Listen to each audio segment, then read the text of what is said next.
Hezbollah का सबसे बड़ा दुश्मन लेबनान लौट आया है। क्या लेबनान से मिल रही कड़ी टक्कर का तोड़ इजराइल, यूरोप और अमेरिका ने ढूंढ निकाला है और इस तोड़ के नतीजे में खुद लेबनान का शिया और सुन्नी समाज आपस में उलझ जाएगा। क्योंकि इस तस्वीर को गौर से देख लीजिए।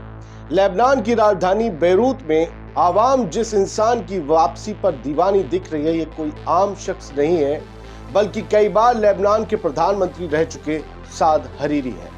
जी, साद हरीरी, जो लेबनान अब वापस लौट आए हैं और उनके लौटने की टाइमिंग गजब है। इस टाइमिंग को लेकर सवाल उठ भी रहे हैं और चर्चाएं भी हैं। साद हरीरी के वालिद रफीक हरीरी भी लेबनान के प्रधानमंत्री थे, जिनका साल 2005 में कत्ल कर दिया गया था और इस कत्ल का इल्जाम ईरान समर्थित हिजबुल्लाह पर लगा था। अब क्योंकि साद हरीरी, पूर्व प्रधानमंत्री साद हरीरी 2 साल बाद वापस लेबनान लौटे हैं, तो ये कहा जा रहा है कि मुल्क में वापस एक नई सुन्नी पॉलिटिकल लहर शुरू होगी। साद हरीरी के बारे में आप ये भी जान लीजिए कि वो लेबनान की सुन्नी आबादी को लीड करते हैं। उन्होंने 2 साल पहले पॉलिटिक्स से संन्यास लेने की घोषणा की थी।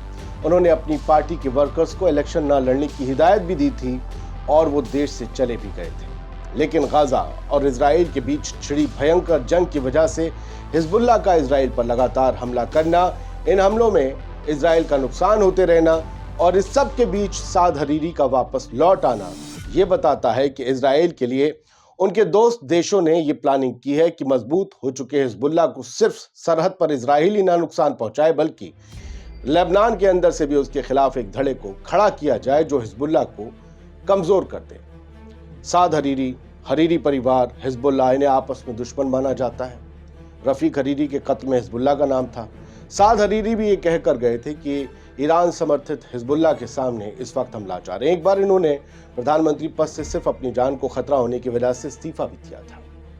वैसे ही जैसे अब जो प्लानिंग है वो वेस्ट की ये है कि हिजबुल्लाह को कमजोर किया जाए, सामने एक धड़ा खड़ा करके, जैसे बशर अल असद के सामने सीरिया में किया था। अब इस खबर को लेबनान के राजनीतिक इतिहास को जरा ध्यान देकर समझिए।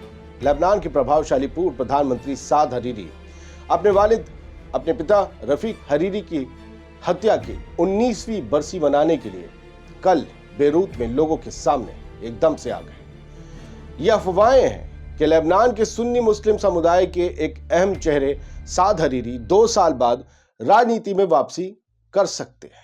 2022 में उन्होंने संन्यास लेने का फैसला किया था। अब हम पॉलिटिक्स नहीं करेंगे, कहा था।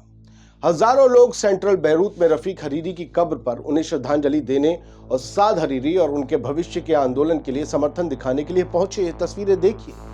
सुरक्षा कड़ी थी, नकाबपोश बंदूकधारी इलाके में गश्त कर रहे थे और लेबनान की सबसे बड़ी मस्जिद के टॉप पर स्नाइपर्स तैनात थे, जहां से रफीक हरीरी की कब्र दिखाई देती है। हरीरी के समर्थक यानी साद हरीरी के समर्थक मोहम्मद अल अमीन मस्जिद के आसपास जमा हो गए। ये मोहम्मद अल अमीन मस्जिद के आसपास का नजारा है। साद हरीरी के नाम के नारे लगे और उनके फ्यूचर मूवमेंट, उनके मूवमेंट का नाम फ्यूचर मूवमेंट है, मूवमेंट गुड के, फ्यूचर मूवमेंट गुड के नीले झंडे लहराए गए। पूर्व प्रधानमंत्री के मजार पर पहुंचते ही बारिश भी होने लगी और इसी बीच साद हरीरी अपने समर्थकों से कुछ कहने भी लगे। इन्हीं तस्वीरों के साथ आपको थोड़ा वापस लिए चलते हैं पीछे की तरफ। जनवरी 2022 का वक्त। साद हरीरी के राजनीति छोड़ने से लेबनान के सुन्नी समुदाय में एक राजनीतिक शून्यता पैदा हो गई। उन्होंने फ्यूचर मूवमेंट के सदस्यों से मई 2022 के लेबनान के संसदीय चुनाव में हिस्सा न लेने का आह्वान किया। हालांकि कुछ लोगों ने निर्दलीय के रूप में चुनाव लड़ा था। अफवाहें ये हैं कि साद हरीरी राजनीतिक जीवन में वापसी चाहते हैं। उनके समर्थकों ने खासकर जमीनी स्तर पर उन्हें हवा दी है कि वो वापसी करेंगे और सत्ता संभालेंगे। उनके सत्ता संभालने का मतलब ये है कि हिजबुल्लाह के खिलाफ एक्शन, और हिजबुल्लाह के खिलाफ एक्शन का मतलब है वो जो अमेरिका और इजराइल चाहते हैं। गृह युद्ध के बाद के प्रभावशाली प्रधानमंत्री रफीक हरीरी की 2005 में बेरूत में उनके काफिले पर बम हमले के बाद हत्या कर दी गई थी। अदालत ने इस मामले में 4 हिजबुल्लाह सदस्यों के लिए गिरफ्तारी के वारंट जारी किए थे, अगर आपको याद है तो। साद हरीरी की लेबनान वापसी गृह युद्ध के बाद एक अभूतपूर्व शासन शून्यता के बीच हुई है। हिंदी के लफ्जों को समझा कीजिए। संसद पूर्व जो है राष्ट्रपति मिशेल ऑन के उत्तराधिकारी पर सहमति बनाने में नाकामयाब रही है। वहां का अभी कोई राष्ट्रपति नहीं है परमानेंट, इस वजह से बड़ी राजनीतिक उथल पुथल है। कार्यकाल उनका अक्टूबर 2022 में खत्म हो गया था।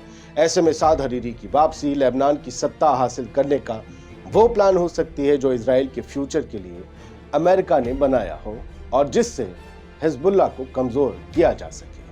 अब होगा क्या, एक मजबूत सरकार अगर हिजबुल्लाह के खिलाफ खड़ी हो जाती है खुद लेबनान के अंदर, तो हिजबुल्लाह पहले किससे उलझेगा? अपने ज़मीनी वजूद को बचाने के लिए लेबनान की उस हुकूमत से, और उस हुकूमत को अगर पीछे से गोला, बम, बारूद, मिसाइल, रॉकेट, ताकत, टेक्नोलॉजी दे देंगे वेस्टर्न मुल्क, यूरोप, अमेरिका और इजराइल खुद, तो फिर क्या होगा?